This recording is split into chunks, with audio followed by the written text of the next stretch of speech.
Hi, I'm Barbara Rimkunis, and this is your Exeter History Minute. Anyone who's lived in the town of Exeter since 1915 has probably been to see a movie at the Ioka Theater on Water Street.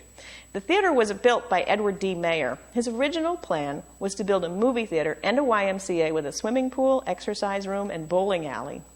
The only part of that plan that actually happened was the movie theater. It opened on November 1st, 1915, with a showing of D.W. Griffith's Birth of a Nation.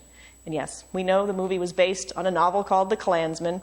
It was even promoted in town with two hooded Klansmen riding around town on horseback. That's just a story for another day.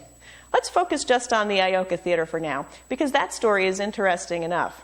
There are several urban legends associated with the theater that just don't seem to go away. The first is about Edward Mayer himself. It was long thought that Edward Mayer was in some way related to the movie mogul Louis B. Mayer. Usually they say he's a nephew or something. So let's just clear that one up first. Edward Mayer was born in 1878 in Kingston, New York, to John and Frederica Mayer, German immigrants. He graduated from Muhlenberg College, a Lutheran school in Pennsylvania, before passing the bar exam in 1911.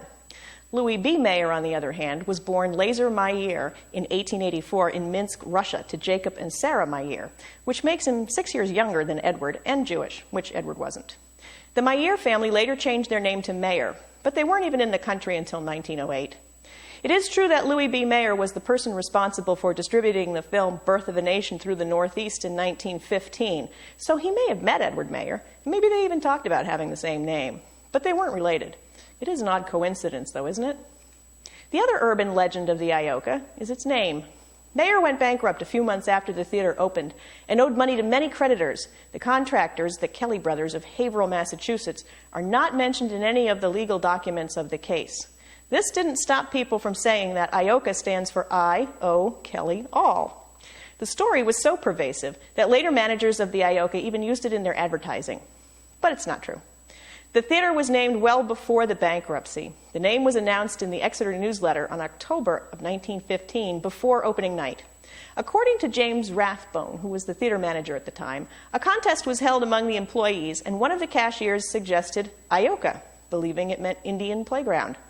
Alan Griffith wrote to the Exeter newsletter in 1973 supporting the story and adding that it was his sister Jessie who suggested the name and won the contest. He also said she was promised a lifetime pass to the theater, but never got it. After Mayer's failure, he skipped town, but the Ioka lived on, entertaining generations of Exeter residents. John Irving mentions the theater in his book, A Prayer to Owen Meany, although he changes the name to the Idaho.